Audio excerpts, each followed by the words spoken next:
Hello everyone. तो आज के वीडियो में हम आपके लिए कंप्यूटर नेटवर्क का टॉपिक लेके आए हैं। ये काफ़ी इम्पोर्टेंट टॉपिक है, जैसा कि आपको पता होना चाहिए।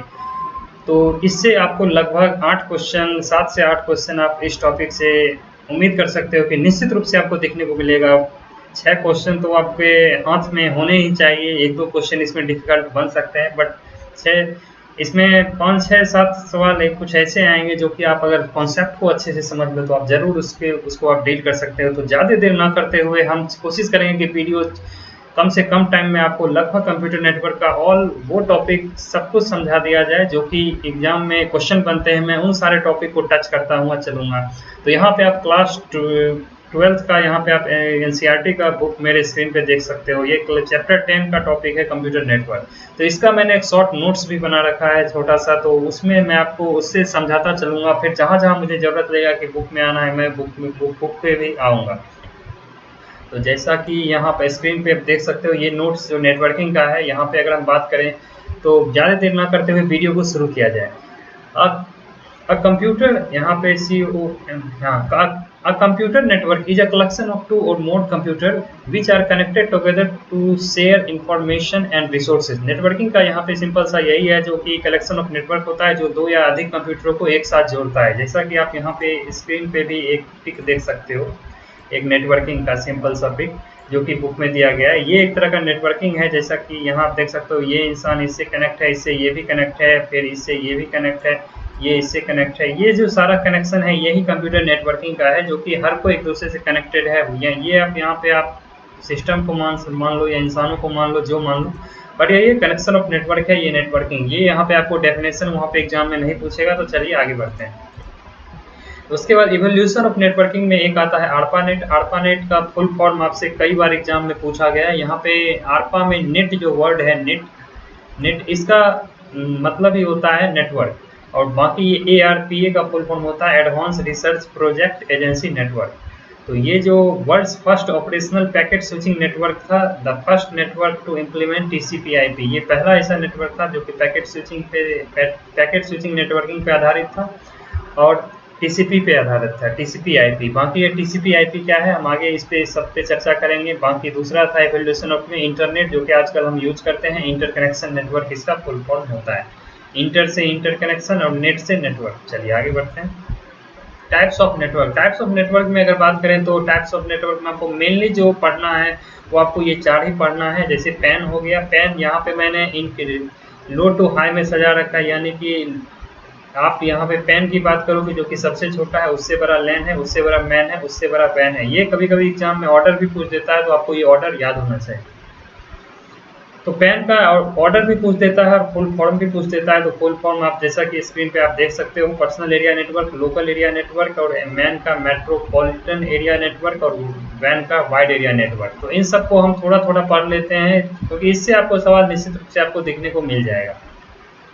यहाँ पे आप देख सकते हो कि टाइप्स ऑफ नेटवर्क में आप पर्सनल एरिया नेटवर्क में बात करो तो जो भी हम अपना ब्लूटूथ, जो अपना हॉटस्पॉट ऑन करते हैं या ब्लूटूथ ऑन करते हैं, अपना जो कोई डाटा अगर हम किसी को भेजते हैं एक रूम में या एक घर में ही, हम 10 मीटर के रेंज के अंदर ही अगर हम कोई डाटा भेज रहे हैं, या फिर अपना पर्सनल वाईफाई हॉटस्पॉट ऑन करके कोई नेटवर्क, कोई दूसरा फ़ोन कनेक्ट कर रहे हैं, तो वो एक तरह का पैन ही है, जैसा कि आप यहाँ पे स्क्रीन पर भी देख सकते हो। ये जो आप स्क्रीन पे देख सकते हो, एक सिस्टम से यहाँ पे ये माउस कनेक्ट है, ये फ़ोन भी एक तरह से कनेक्ट है, प्रिंटर कनेक्ट है। तो ये एक तरह का पैन नेटवर्क है। आगे बढ़ेंगे तो यहाँ पे लैन आ जाएगा। तो एक बिल्डिंग में अगर मान लीजिए एक बिल्डिंग या एक कैंपस में ही अगर ढेर सारे एक मान लीजिए कनेक्शन को कनेक्ट किया गया है, कंप्यूटर को, प्रिंटर को, CPU को, तो एक बिल्डिंग या एक कैंपस की बात करें तो यानी ये लोकल हो गया, तो इसलिए ये हो जाता है लोकल एरिया नेटवर्क। उसके बाद अगर हम मेट्रोपॉलिटन एरिया नेटवर्क की बात करें तो एक शहर की, अगर हम एक शहर में बात करें तो एक शहर में हमको यहाँ पे आप देख सकते हो एक नेटवर्किंग डिवाइस है। यहाँ पे 3 लैन को हमने कनेक्ट कर दिया, 3 कैंपस को हमने कनेक्ट कर दिया और फिर उन सबको आपस में जोड़ दिया। तो ये हो गया मेट्रोपॉलिटन एरिया नेटवर्क। इसका रेंज आप देख सकते हो 30 से 40 किलोमीटर का रेंज होता है, यानी एक पूरे डिस्ट्रिक्ट को ये लगभग कवर करता है। तो ये होता है मेट्रोपॉलिटन एरिया नेटवर्क।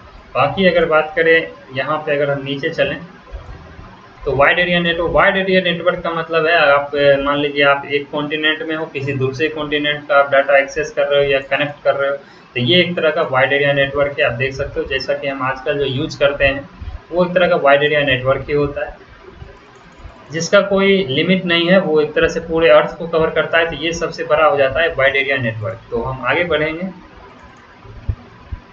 आगे अगर हम कॉन्सेप्ट पे चलें तो एक यहाँ पे अब आपको नेटवर्किंग डिवाइसेस पढ़ना है। यहाँ से आपको एक या दो क्वेश्चन निश्चित रूप से एग्जाम पे देखने को मिल जाएगा नेटवर्किंग डिवाइसेस से। यहाँ से एक क्वेश्चन हर एग्जाम में पूछा जाता है, तो इस चीज़ को आपको अच्छे से समझ लेना चाहिए। पहला यहाँ पे है हब क्या होता है? एक मल्टीपोर्ट डिवाइस होता है जो कि काफ़ी act as a centralized connection to several computers. Centralized connection है several computer का with the center node और server forward each incoming packet to all। यानी कि एक हब है जिससे कि काफ़ी सारा कंप्यूटर कनेक्ट है और उसके पास कोई इंफॉर्मेशन आती है तो वो सारे सिस्टम को वो सेंड कर देता है। यानी कि उससे जितने भी सिस्टम कनेक्ट है वो एक सेंट्रल नोड है, उससे जितने भी सिस्टम कनेक्ट है उसके पास कोई भी अगर इन्फॉर्मेशन आएगी तो वो इनकमिंग मैसेज अगर पैकेट आता है, यानी पैकेट यहाँ पे मैसेज कहने का अर्थ है, इनकमिंग पैकेट आएगा तो वो सब सारे पोर्ट में डिलीवर कर देगा। बस इतना ही हब है। स्विच जो है वो थोड़ा एडवांस वर्जन ऑफ हब है। तो इसमें क्या होगा, जो अगर मान लीजिए एक हब से काफ़ी सारे कनेक्शन सिस्टम कनेक्ट हैं, अगर किसी स्पेसिफिक सिस्टम को कोई इन्फॉर्मेशन चाहिए या स्पेसिफिक सिस्टम को कोई इन्फॉर्मेशन या मैसेज सेंड करना है तो स्विच बस उसी को सेंड करेगा। बस अंतर बस इतना ही, हब और स्विच में बस इतना ही अंतर है। हब सबको करता है, स्विच बस किसी स्पेसिफिक को करता है। आप देख सकते हो forward each incoming packet to the specific recipient through temporary connection between the source and destination. चलिए आगे बढ़ेंगे। रिपीटर का काम है जो अगर कोई लॉन्ग डिस्टेंस का अगर सिग्नल है, अगर वो बीच में कहीं कमजोर पड़ रहा है, अगर कोई लार्ज डिस्टेंस में कोई मैसेज या कोई डाटा सेंड करना है, अगर वो बीच तो वो सेंड करने के दरमियान होता क्या है, सिग्नल कहीं कहीं वीक होता है, तो वीक सिग्नल को वो बूस्ट और एम्पलीफाई करता है रिपीटर। तो इसलिए रिपीटर को जगह जगह लगाया जाता है। आगे बढ़ेंगे गेटवे पे। गेटवे का बस सिंपल सा काम है कनेक्ट टू डिसिमिलर नेटवर्क। अगर कोई दो नेटवर्क है जो कि अलग अलग नेटवर्क है, मान लीजिए अगर इसे इस तरह से एग्जांपल से समझे, दो लोग हैं जो कि कोई हिंदी बोलता है कोई तमिल बोलता है, तो तमिल वाले को हिंदी नहीं समझ आ रहा है, हिंदी वाले को तमिल समझ नहीं आ रहा है, तो इन दोनों का कम्युनिकेशन होगा कैसे? तो बीच में आप गेटवे लगा दो। तो गेटवे कहने का मतलब है वो तमिल वाले को, वो तमिल भी समझ रहा है हिंदी भी समझ रहा है, तो वो बीच में बैठ के और दोनों को कन्वर्सेशन करे। हिंदी वाले से सुन के तमिल वाले को तमिल में समझाएगा, तमिल वाले से सुन के तमिल को हिंदी में कन्वर्ट करके हिंदी वाले को समझाएगा। तो ये इसी तरह का है ये टू डिसिमिलर नेटवर्क, यानी दो डिफरेंट नेटवर्क को वो आपस में कनेक्ट करता है। ब्रिज की बात करेंगे। ब्रिज जो है reduce the amount of traffic on LAN by dividing into two segment. जब लैन ये जो है अमाउंट ऑफ ट्रैफिक को डिवाइड करता है, मान लीजिए कोई दो सिटी है, उस दो सिटी के बीच में लैन कनेक्शन से अगर सिस्टम को आपस में जोड़ना है तो वहाँ पे हम अगर कोई एक लैन से कहीं कोई अलग सिस्टम किसी सिटी का कनेक्ट है, अगर किसी दूसरे लैन से कहीं और कनेक्ट है, उन दोनों को बीच में जो कम्युनिकेशन कराएगा, ऐड मतलब जोड़ेगा, वो काम ब्रिज का होता है। राउटर का बात है जो वो router take analysis and transmit packet to the best shortest path. यानी कि कोई अगर इनकमिंग मैसेज या डाटा उसके पास आता है तो उसको अगर किसी सिस्टम पे सर्वर पे भेजना है, सिस्टम पे किसी को मैसेज डिलीवर करना है, जैसा कि आप मैसेज ही करते हो व्हाट्सएप पे या ईमेल करते हो, तो राउटर का सीधा सा काम इतना ही है कि वो शॉर्टेस्ट पाथ को देखेगा क्या कि कहाँ से मैसेज को जल्दी डिलीवर किया जा सकता है। पाथ तो काफ़ी सारे हैं बट वो शॉर्टेस्ट पाथ से मैसेज को सेंड कर देगा। तो इतना ही काम बस राउटर का होता है। मॉडेम की बात करेंगे तो मॉडेम यहाँ पे मॉडेम का फुल फॉर्म होता है MO से हो जाता है मॉड्यूलेटर और DEM से हो जाता है डीमॉड्यूलेटर। तो ये आपको ध्यान रखना है, इसका फुल फॉर्म भी पूछ देता है। मॉड्यूलेटर का बात करें तो ये modulator and demodulator analog to digital और डिजिटल टू एनालॉग सिग्नल को करता है। जैसा कि आप सिस्टम में जब आप मैसेज को टाइप करके सेंड करते हो या मोबाइल से मैसेज को आप सेंड करते हो, उस टाइम जो मैसेज होता है वो डिजिटल फॉर्म में होता है और फिर वो जैसे ही आप उसे सेंड करते हो तो वो सर्वर पे या पाथ पे जब वो राइटर के थ्रू जब वो निकलता है तो वो फिर एनालॉग फॉर्म में कन्वर्ट हो जाता है। यानी कि सिस्टम में या मोबाइल में आपका मैसेज पहले डिजिटल में था और उससे वो एनालॉग में हो गया। तो ये करने का काम मॉड्यूलेटर का है और फिर उसे जिस फ़ोन या जिस सिस्टम पे पहुंचना है तो वहाँ पे वो एनालॉग मैसेज फिर से डिजिटल में कन्वर्ट होकर ही फिर स्क्रीन पे दिखेगा। तो ये काम किसका है? ये डीमॉड्यूलेटर का काम है, ये आपको ध्यान रखना है। बाकी आ जाएंगे RJ45 रजिस्टर्ड जैक 45। तो बस इसमें आपको इतना याद रखना है, ये जो है ये काफ़ी आप सिस्टम में देखते होंगे कि RJ45 जैक जो होता है ये काफ़ी थोड़ा कॉस्टली पड़ता है। नॉर्मली आप प्रोजेक्टर वगैरह में देखते होंगे इस वायर का यूज़ किया जाता है, प्रोजेक्टर जो स्क्रीन पे होता है। बाकी इसमें आपको ये ध्यान रखना है कि इसमें 8 वायर होता है। इसका एक फुल फॉर्म पूछेगा और ज़्यादा से ज़्यादा पूछेगा इसमें कितने वायर होते हैं, तो इसमें 8 वायर होते हैं। पतले पतले वायर होते हैं, वो छोटे छोटे, तो वही वो 8 वायर है। बाकी ईथरनेट कार्ड की बात करें, ईथरनेट जो कार्ड है नेटवर्क इंटरफेस कार्ड है। Connect computer to connect computer to the network through NIC। तो यहाँ पे ये एक नेटवर्क इंटरफेस कार्ड है जो कि आपको ये पहले क्या होता था सिस्टम में, पहले से NIC कार्ड लगा नहीं होता था। बट आजकल जो लैपटॉप जो आने लगे हैं 3rd जनरेशन से, उन सब में प्री इंस्टॉल्ड ही NIC कार्ड होता है जिसके थ्रू हम इंटरनेट को कनेक्ट करते हैं। तो यही एक तरह का है NIC कार्ड। जैसा कि आप NIC कार्ड जो कनेक्ट है कंप्यूटर टू नेटवर्क, जैसा कि आप अपना वाईफाई अगर आप ऑन करते हो तो आप सिस्टम में अगर आप फ़ोन का हॉटस्पॉट ऑन करो और सिस्टम से आप कंप्यूटर से आप लैपटॉप से आप आराम से उसमें इंटरनेट कनेक्ट कर देते हो। ये कैसे हो रहा है, उसमें एक ईथरनेट कार्ड हो रहा है, उसी के थ्रू हो रहा है, इस वजह से ये कनेक्ट हो रहा है। बाकी NIC का फुल फॉर्म आपको याद रखना है नेटवर्क इंटरफेस कार्ड। आगे बढ़ेंगे नेटवर्क टोपोलॉजी। नेटवर्क टोपोलॉजी में ये काफ़ी इंपॉर्टेंट है, यहाँ से भी आपको एक सवाल देखने को जरूर मिल जाएगा। इसमें आपको बस, रिंग, स्टार, ट्री, मैश पढ़ना है। तो चलिए इसको हम बुक से ही इसको कवर कर लेते हैं। जैसा कि मैं आपको टोपोलॉजी की बात करूँ, ये मैं RJ45 जो था ये ठीक ऐसा ही जैक होता है जो आपको ध्यान रखना है, जिसमें 8 वायर होते हैं। आगे जैसा कि हम टोपोलॉजी, यहाँ पे हम टोपोलॉजी पे आ चुके हैं, नेटवर्क टोपोलॉजी। तो इसमें हम जैसा कि अगर हम पढ़ें तो यहाँ पे मेश टोपोलॉजी अगर इसमें पहले दिया गया है, वैसे हम बस से ही चलते हैं। आप बस यहाँ पे स्क्रीन पे देख सकते हो, यहाँ पे एक वायर कनेक्ट किया गया है, एक मेन वायर है, उसी से सारा सिस्टम हो, प्रिंटर हो या कुछ भी हो, उसे कनेक्ट कर देना है। ये बस सिंपल सा बस की तरह है, यानी एक रोड की तरह आप मानो, उससे सारे सिस्टम को आप कनेक्ट कर दो। यही एक तरह का बस टोपोलॉजी है। ये काफ़ी सिक्योर भी होता है और आप यहाँ पे पढ़ सकते हो, each communicating device connect transmission medium known as bus. तो यहाँ पे आप स्क्रीन पे इस फिगर को आपको याद रखना है। तो ये बीच में जो है इसे बैकबोन बोला जाता है, क्योंकि इसी से सारा कुछ कनेक्ट रहता है। In this topology single backbone wire called बस is shared among the nodes, which makes it cheaper and easier to maintain. Both ring and bus topology are considered to less secure and less reliable. तो ये जो है ये backbone है, इसी से सारा सिस्टम को कनेक्ट किया गया है। अगला हम पढ़ेंगे, जैसा कि अगला हम यहाँ पे ऑर्डर में रखेंगे। अगला हम पढ़ेंगे रिंग। रिंग जैसे कि हम पढ़ेंगे तो रिंग में आप देख सकते हो, आप एक जैसा कि रिंग पहनते हो वैसे ही आप सर्कल की तरह आप सारे सिस्टम को कनेक्ट कर दो। तो यही रिंग टोपोलॉजी होता है। इसका ये जो रिंग यहाँ पे आप देख सकते हो, the link in ring topology is unidirectional, यानी एक ही डायरेक्शन में ये फ्लो करेगा। यानी कि अगर आप इसे क्लॉकवाइज में ले चलो तो क्लॉकवाइज में ही डाटा फ्लो होगा, एंटी क्लॉकवाइज में ले जाओ तो एंटी क्लॉक में वाइज में ही ये फ्लो करेगा, यानी एक ही डायरेक्शन में आपको फ्लो कराना है। तो यहाँ पे आपको दिया भी गया है क्लॉकवाइज और काउंटर क्लॉकवाइज। इसमें एक ड्रॉबैक यही है, अगर इसका आप एक भी कनेक्शन यहाँ से कट कर दो तो ये जो सिस्टम है ये आपस में इसका कनेक्शन खत्म हो जाएगा।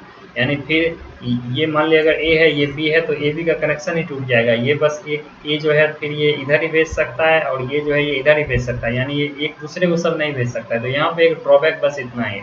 बाकी अगर हम आगे बात करें तो अगला है स्टार टोपोलॉजी। स्टार टोपोलॉजी जो होता है वो रिंग और बस का एक तरह का मिक्सचर ही आप इसे कह सकते हो, जो एक तारा की तरह होता है। वैसे यहाँ पे चार को ही कनेक्ट किया गया है। तो यहाँ पे आप देख सकते हो इसमें एक सेंट्रल नोड होता है जिसे आप हब कह सकते हो। ये सेंट्रल नोड होता है और उससे सारे सिस्टम कनेक्ट होते हैं। अगर आप यहाँ पे अगर कोई एक सिस्टम खराब हो गया तो बाकी सारे सिस्टम पे कोई इफेक्ट नहीं पड़ना है।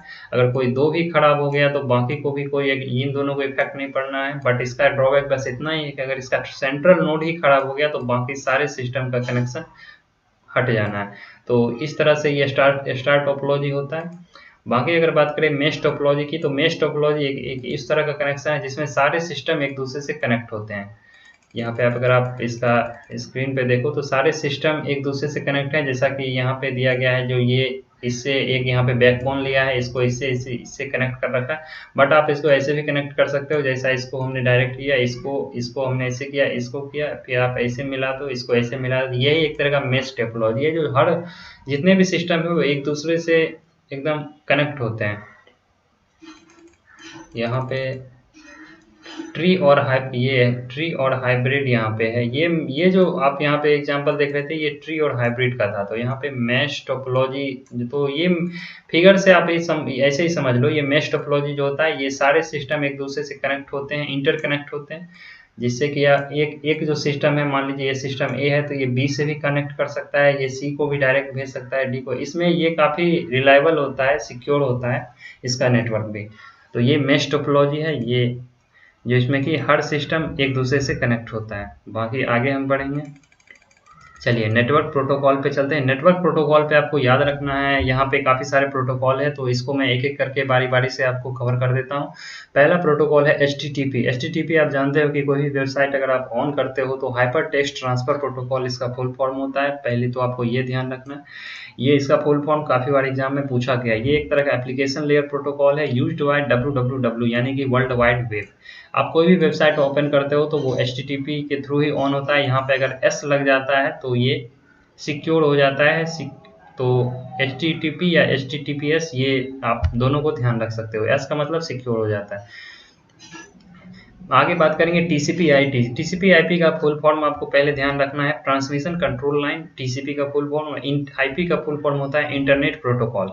TCP makes sure that datagram arrives at the destination correctly. TCP का काम है कि कोई भी हम मैसेज अगर हम सेंड करते हैं तो वो सारे मैसेज को वो पैकेट में डिवाइड कर देता है। पैकेट में डिवाइड करते हैं यानी सारे, कोई बड़ा मैसेज है उसको वो छोटे छोटे टुकड़ों में तोड़ देता है, तो उसे हम पैकेट कहते हैं।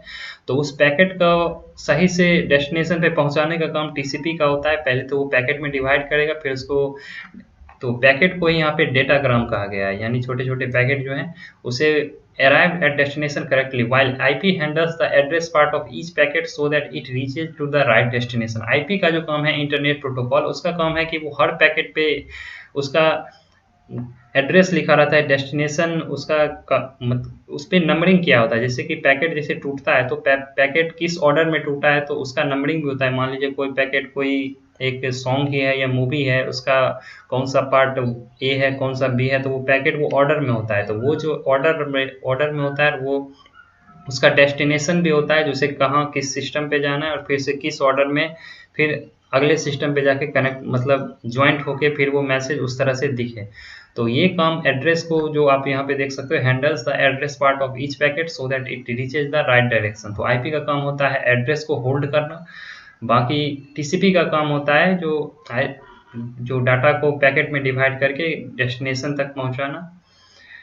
तो ये टीसीपी आईपी हो गया। चलिए आगे बढ़ेंगे। पॉइंट टू पॉइंट में पीपीपी, ट्रिपल पी का फुल फॉर्म जो होता है पॉइंट टू पॉइंट होता है, dedicated and direct connection between two devices. जब आप किसी नोड टू नोड यानी सिस्टम टू सिस्टम डायरेक्ट आप कनेक्ट करके कोई डाटा को ट्रांसफर या भेजते हो या रिसीव करते हो, तो ये ही एक तरह का पीपीपी मॉडल है।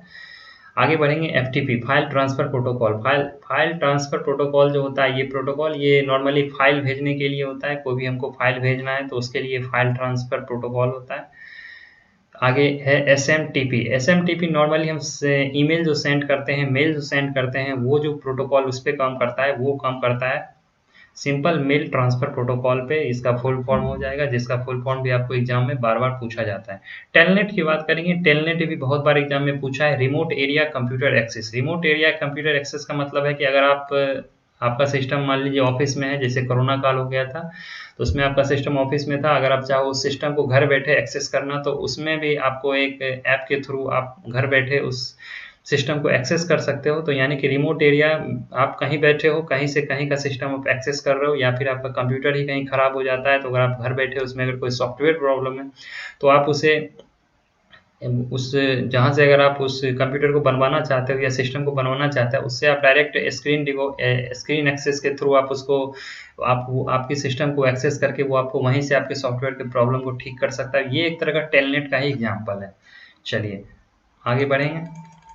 आगे बढ़ेंगे यहाँ पे concept of data communication. Data communication में क्या होता है, सेंडर एंड रिसीवर होता है। तो यही एक तरह का सेंडर, जिसमें एक सेंडर और एक रिसीवर हो, तो यही डाटा कम्युनिकेशन हो जाता है।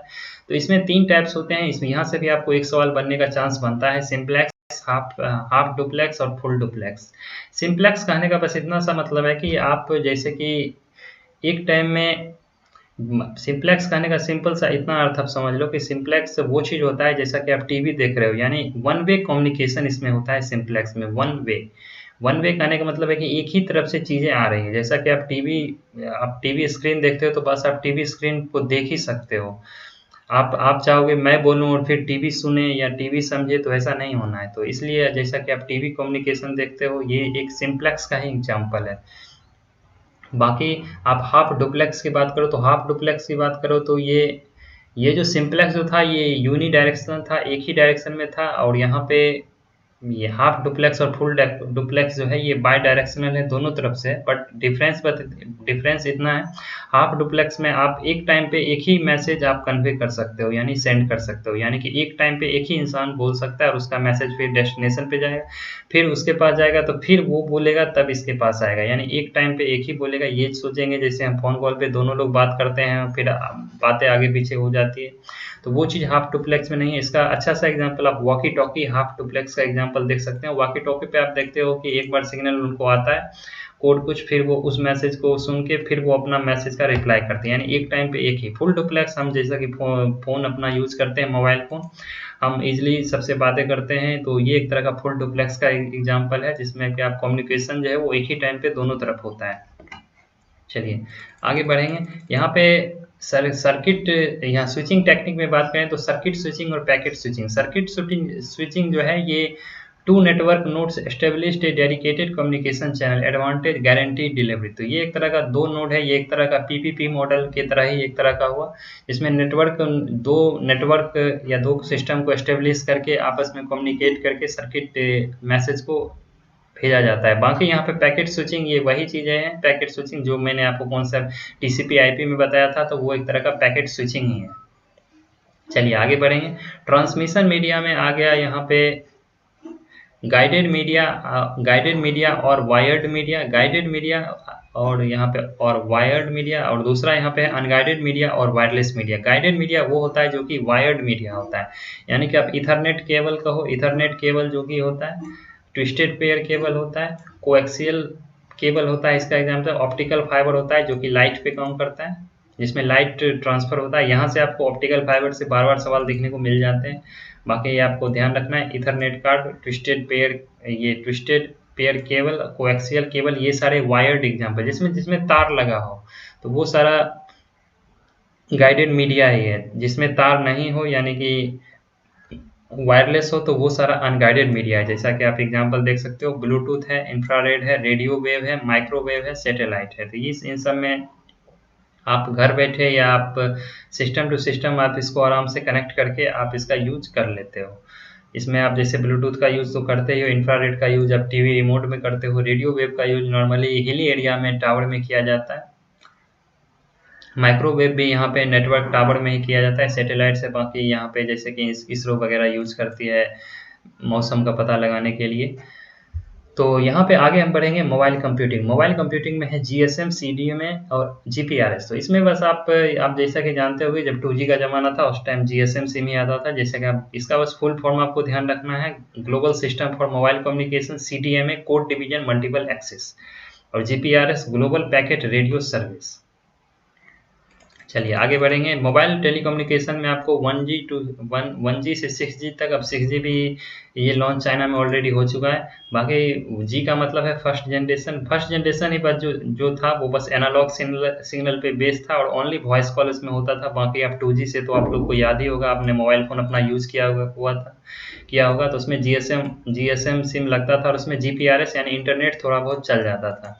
बाकी फिर 3G आया तो वो सारा सिस्टम आप खुद यूज़ किए। 4G के बारे में, ये सारे सिस्टम 4G में आने लगे, 4G में वीडियो कॉल वगैरह सब कुछ होने लगा। बाकी ये सब तो 3G में भी थोड़ा बहुत स्काइप पे होने लगा था। बाकी आप 4G 5G 6G ये सारे सिमिलर टेक्नोलॉजी जो आप यूज कर रहे हो, बस वही टर्म है यहाँ पे। चलिए आगे बढ़ेंगे। वेबसाइट में बात करेंगे तो वेबसाइट में यहाँ पे वेब ब्राउज़र होता है। वेब ब्राउज़र वही होता है जिस पे हम कोई भी वेबसाइट एक्सेस करते हैं, जैसे कि आप क्रोम की बात करो या माइक्रोसॉफ्ट का आजकल एज ब्राउज़र है, ये सब क्या है, वेब ब्राउज़र है, जिसमें आपको सारी फैसिलिटी ऑलरेडी मिल जाती है। तो वहाँ पे बस आप कोई भी वेबसाइट को आराम से आप एक्सेस कर सकते हो, फाइल डाउनलोड कर सकते हो। तो वही एक तरह का वेब ब्राउज़र है। वेब सर्वर है, वेब सर्वर वो सर्वर है जो कि जहाँ का वेबसाइट का जो ओरिजिनल सर्वर होता है, जो काफ़ी बार कहते हैं कि हम सर्वर डाउन है, तो आखिर वो उस वेबसाइट का सर्वर डाउन है, यानी कि वो जहाँ से उस वेबसाइट को जहाँ पे क्रिएट किया गया वो जो सर्वर है उसकी बात की जा रही है। होम एड्रेस की बात की, होम प्लेस की उसकी बात की जा रही है, वेब सर्वर। तो आगे हम बात करेंगे वेब होस्टिंग की बात करेंगे। तो वेब होस्टिंग में होस्टिंग जो होता है, ये जो जैसे वेब को होस्ट करता है, जैसे अमेजॉन भी वेब होस्टिंग करता है, जो कि वेब सर्वर प्रोवाइड करता है वेबसाइट को आपका। जैसे अलाउ इंडिविजुअल्स और organization to make their website accessible. तो ये एक्सेसिबल कैसे होता है, ये वेब होस्टिंग जो है, ये वेब होस्टिंग जो करता है वो काफ़ी सारे वेब सर्वर को प्रोवाइड करता है, जिसको अगर आपको भी अपना कोई वेबसाइट चलाना है तो आपको ये वेब होस्टिंग के पास जाओगे, वो आपको एक वेब सर्वर से आपको कनेक्ट कर देगा। तो ये एक तरह का वेब होस्टिंग है, जो कि आपको आप इंडिविजुअल या ऑर्गेनाइजेशन को वेबसाइट को एक्सेसिबल बनाता है। आगे बढ़ेंगे, यहाँ पे काफ़ी इम्पोर्टेंट टॉपिक ये हो जाता है। इससे आपको एक सवाल निश्चित रूप से आपको यहाँ से 1 या 2 सवाल देखने को मिल जाएंगे। तो ये आपको जैसे कि मेलवेयर होता है, ये मेलवेयर के ही पार्ट्स आपको वायरस, बॉम्ब और वॉर्म और ट्रोजन हॉर्स, स्पैम, कीलॉगर वगैरह दिख रहा है। मेलवेयर वही होता है, malicious software developed with the intention to damage system hardware और स्टील डाटा है, ये डेट नहीं है, ये डाटा है। ये आपको, तो यहाँ पे मैलिशियस सॉफ्टवेयर होता है, intention to damage system hardware, ये सिस्टम हार्डवेयर और डाटा को चुराने के लिए मेलवेयर एक प्रोग्राम, ये सॉफ्टवेयर प्रोग्राम होता है। बाकी आगे हम बात करेंगे, ये इसके टाइप्स ही आप समझ लो। वायरस जो होता है सेल्फ रिप्लिकेटिंग ये होता है, ये आपस में ये रिप्लिकेट होकर फैलता रहता है। Spread from one PC to another PC, हम ये एक पीसी से दूसरे पीसी में पेन ड्राइव से जब आप कोई डाटा कॉपी करके दूसरे पेन ड्राइव दूसरे सिस्टम में आप सेंड करते हो, तो ये उसके थ्रू भी ये सेंड होता है, यानी कि उसमें कॉपी होता जाता है दूसरे सिस्टम में। तो ये एक तरह का वायरस ही है। वॉर्म की बात करेंगे तो वॉर्म भी सेल्फ रिप्लिकेटिंग ही होता है, ये आपके पूरे मेमोरी को धीरे धीरे भरता जाता है। It's up the entire disc space. तो यही वॉर्म है, जो कि आपके सिस्टम में भले ही लगेगा कि अभी तो और मेमोरी है, बट आपका मेमोरी लगभग फुल करते चला जाता है। तो ये वॉर्म का काम है। ट्रोजन हॉर्स का काम है, दिखता कुछ है, होता अंदर में कुछ है। ये सेल्फ रिप्लिकेट नहीं होता है। लुक लाइक नॉर्मल एप्लीकेशन और वेबसाइट, आपको लगेगा कि जैसे कि कोई SBI का एप्लीकेशन है या कोई भी आपका एप्लीकेशन, व्हाट्सएप या कुछ भी एप्लीकेशन पे आप क्लिक करने जाते हो, तो वहाँ पे आपको एक वेबसाइट दिख जाता है जिसमें आपको सेम लोगो टाइप ही दिखेगा, बट उसमें कोई अल्फ़ाबेटिकल एरर कर डालेगा, जो कि आपको जल्दीबाजी में नहीं पता चलता है, और आप उस पर क्लिक कर देते हो। तो फिर आप वहाँ पे ट्रोजन हॉर्स, वो उसमें एक तरह का वो स्पैम ही है, वो एक तरह का आपके साथ उस इसमें ये कोई सेल्फ रिप्लिकेटिंग जैसी बात नहीं है। जब आप उसकी वेबसाइट पे चले जाते हो तो आपका जो डाटा है वो एक्सेस ईजिली कर लेता है। तो यही है एक तरह का ट्रोजन हॉर्स, जो कि सामने से दिखता कुछ है, होता कुछ है। स्पैम की बात करेंगे तो अनवांटेड मेल्स एंड ऑफर, जो आपको फालतू में मोबाइल पे भी आते होंगे, बेकार मैसेज, जो 8 करोड़ की 1 करोड़ की लॉटरी, 10 करोड़ की लॉटरी, या फिर KBC में आपका चयन हो चुका है, इस तरह के मैसेज आपको फ़ोन पे भी मिलते होंगे। मेल भी अगर आप जीमेल चेक करो तो उसमें एक स्पैम नाम का फोल्डर ही होता है, वहाँ पे आपको ये सारे फालतू के मैसेज जो मेल्स होते हैं वो मिलते रहते हैं। ये एक तरह का स्पैम है। की लॉगर की बात करें तो आइदर भी मेलवेयर और हार्डवेयर, ये एक तरह का कीबोर्ड से रिलेटेड प्रॉब्लम है। यानी प्रॉब्लम क्या है इसमें, आपको एक की लॉगर, आपको एक सॉफ्टवेयर एक ऐसा इंस्टॉल कर देगा, या फिर वो ऐसा सॉफ्टवेयर आपके सिस्टम में डाल देगा जिसके थ्रू आप record the key pressed by the user on keyboard, आप जो भी की प्रेस करोगे वो सारा वो रिकॉर्ड कर लेता है। जिसके थ्रू अगर आप अपना इंटरनेट बैंकिंग या कुछ ऐसा कोई आईडी, फेसबुक हो, इंस्टाग्राम हो, अगर आप अपना लॉगिन करते हो तो उस टाइम आप जो अपना पासवर्ड डालोगे तो वो इजीली वो समझ जाता है या कैच कर लेता है। ये नॉर्मली डैमेज के हार्म करने के लिए किया जाता है, नॉर्मली इंटरनेट बैंकिंग का पासवर्ड चुराने के लिए इसका यूज होता है। रैंसमवेयर की बात करें तो ये एक तरह का ऐसा सॉफ्टवेयर है या ऐसा एक मेलवेयर है जिसमें कि आपको ये सिस्टम को ही आपको ब्लॉक कर देगा। कोई कहीं किसी वेबसाइट या कहीं आप अगर आप क्लिक करते हो तो वो आपके सिस्टम को ही ब्लॉक कर देगा और फिर आपसे कुछ पैसे मांगता है। जब तक आप उस पैसे को देते नहीं हो तब तक आपका सिस्टम ब्लॉक मोड में ही रहता है। तो ये एक तरह का रैंसमवेयर है। कुकीज़ की बात करें तो कुकीज़ तो आप नॉर्मली आप जानते ही हो कि जो भी आप सिस्टम यूज करते हो तो उसमें जो वेबसाइट का जो इन्फॉर्मेशन है तो ये कोई मेलवेयर प्रोग्राम नहीं है, ये कुकीज हर जगह होता है जितना भी आप वेबसाइट को यूज करते हो। तो कुकीज जो है ये नेटवर्क सिक्योरिटी को बढ़ाने के लिए एक तरह से जैसे कि help user to navigate their website efficiently. जब भी आप कोई वेबसाइट को पहली बार विजिट करते हो तो आपका जो कुछ डाटा है, वेबसाइट का जो पाथ है, उन सब मेन पाथ को वो कैच करके या कॉपी करके वो कुकीज फोल्डर में रखता है वेबसाइट के वेब ब्राउजर में। और जब आप दूसरी बार उस वेबसाइट पे जाते हो तो वो खुलने में टाइम नहीं लेता है, वो जल्दी ही खुल जाता है, वो क्योंकि वो कुकीज के थ्रू हो रहा है, इसलिए वो फास्ट काम करता है। वेबसाइट को आप एफिशिएंटली एक्सेस कर सकते हो। फायरवॉल क्या है? फायरवॉल है prevent unauthorized access from a private network. आपका कोई प्राइवेट नेटवर्क है 2 या 3 नेटवर्क का, ये 2-4 सिस्टम का या फिर 10 सिस्टम का, तो उसको आप चाहते हो प्राइवेटली आप एक्सेस रखो, तो उसके बीच में आप एक फायरवॉल लगा देते हो। जिससे होता क्या है कि आपका सिस्टम बाहर वाले से कनेक्ट नहीं कर सकता है और बाहर वाला आपसे कनेक्ट नहीं कर सकता है। तो ये हमने बीच में क्या लगा दिया, ये एक तरह का फायरवॉल लगा दिया। चलिए आगे बढ़ते हैं। आगे यहाँ पे लास्ट टॉपिक जैसे कि हो जाता है साइबर क्राइम। साइबर क्राइम में आपको 2 ये पॉइंट याद रखना है जिससे एग्जाम में क्वेश्चन बन जाते हैं। पहला पॉइंट है कि हैकर्स और वाइट हैट। हैकर्स वो होते हैं जिसको ऑर्गेनाइजेशन या कंपनी वगैरह हायर करती है, जो कि क्रैकर से बचाने के लिए होते हैं। जैसा कि नॉर्मली हम लोग हैकर को समझते हैं कि जो सिस्टम को हैक करता है, बट ये हैकर वर्ड उसके लिए यूज हुआ है जो कि इथिकल हैकर है। इथिकल हैकर जो कि कोई अच्छे काम, यानी कि वो आपको जो गलत काम करने वाले क्रैकर्स हैं या ब्लैक हैट वाले हैं उनसे बचाने के लिए हैकर्स को एक्सेस किया जाता है, मतलब जॉब मिलती है, इनका काफ़ी सैलरी हाई होता है, तो उस वजह से इनको रखा जाता है। तो हैकर्स को नॉर्मली ये सही पर्पस के लिए आप जितने भी कंपनी हैं या वेबसाइट है वो सब इस वेबसाइट वाले हैं उसको ये हायर करके रखते हैं, ताकि किसी भी तरह का अगर स्पैम या किसी तरह का वायरस या कोई साइबर अटैक हो रहा है तो उससे चीज़ों को बचाया जा सके। तो उसे ही आप वाइट हैकर कहोगे या हैकर्स कहोगे। क्रैकर वो होते हैं जो कि किसी गलत पर्पस के लिए सिस्टम को जैसा कि ऊपर मैंने आपको जितने भी एग्जांपल दिया वो सब क्रैकर के ही काम होते हैं।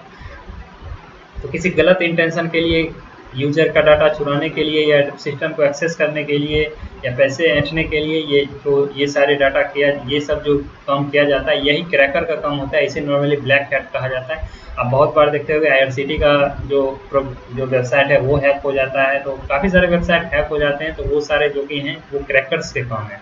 तो यही यहाँ पे साइबर क्राइम में आपको 2 पॉइंट याद रखना है। तो इस तरह से हमने आपको नेटवर्किंग का जो भी पूरा कॉन्सेप्ट था वो मैंने आपको कम से कम टाइम में कोशिश किया कि मैंने आपको पूरा मैं बता दूं। अगर आप इस वीडियो को अच्छे से देख जाते हो, 2-3 बार देख जाते हो, तो आपको जरूर इस वीडियो से बहुत ज़्यादा फायदे होने वाला है। अगर आपने पाइथन का अभी तक वीडियो नहीं देखा है तो पाइथन में ऑलरेडी एक ही वीडियो में पूरा डाल चुका हूं, जो कि लगभग 600 प्लस लोग देख चुके हैं, तो आपको वो वीडियो जरूर वॉच करना चाहिए। और इस चैनल पर आप नए हैं तो चैनल के साथ जरूर जुड़ें। और अगर आप STET का फॉर्म डालने वाले हैं या अगर आप ऑलरेडी STET क्वालिफाइड हैं, जितने भी कंप्यूटर के अभ्यर्थी हैं, आपको इस चैनल पे जुड़ना चाहिए। आपको इस चैनल पे जो भी ऑथेंटिक इन्फॉर्मेशन होगी बस उतना ही मिलेगा। मैं कभी आपको फालतू के खबरें या बेकार के खबरों में उलझा के नहीं रखूँगा जिससे कि आपका टाइम खराब हो। बस टू द पॉइंट बातें होगी, उतनी ही बातें होगी जो आपके कैरियर के लिए सूटेबल होगी, तो बाकी इस पर कोई और बातें नहीं होगी। तो मैं आपको यही कहूँगा कि इस चैनल से जुड़ें और ज़्यादा से ज़्यादा अपने डिवाइस से और अपने घर के डिवाइस से इस चैनल को सब्सक्राइब करें, ताकि इस चैनल के ग्रोथ में आप लोग का साथ होगा, तभी हम इस चैनल पे आपके मुताबिक अच्छे कंटेंट ला पाएंगे। तो चलिए मिलते हैं किसी अगले वीडियो में, तब तक के लिए धन्यवाद।